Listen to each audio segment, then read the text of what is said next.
Больше нет никакой толкотни. Рынок Дордой почти пуст. Товар отпускают в 2, а то и 3 раза дешевле. На фоне пандемии торговля сошла на нет.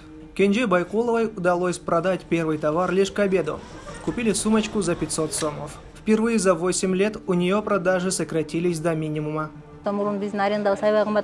Много контейнеров закрылись, аренда тут дорогая. У меня, к примеру, 50 тысяч за месяц стоило. Последние 2 месяца плачу ровно половину. А вообще тут есть люди, которые платили от 1 до 3 тысяч долларов. Некоторым продавцам пошли навстречу, снизили арендную плату. Тем, кому уступки не сделали, вынуждены свернуть бизнес.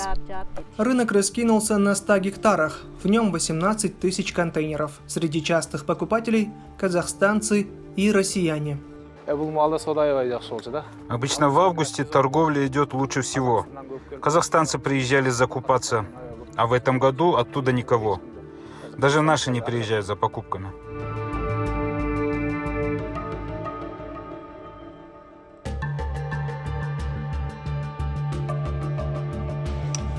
Предприниматели Дордоя, кроме аренды, платят за патент и земельный налог. Алтынбек Жолдубаев продает футболки и рубашки. За прошлый месяц он ушел в минус. Одежду продает по себестоимости. Маршрутки не ездили, покупателей стало гораздо меньше. Мы же за чертой города, на такси дорого выходит. Весну и лето мы потеряли. Если так пойдет дальше, то и осенью торговли не будет.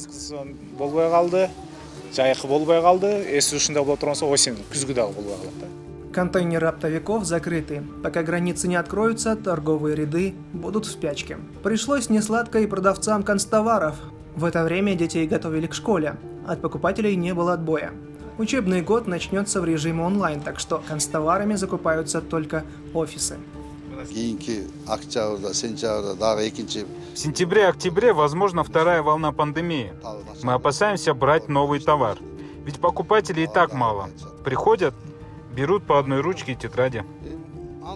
К слову, дела идут плохо не только у продавцов. О последствиях экономического спада теперь хорошо знают таксисты, грузчики и другие, которых кормит рынок Дордой.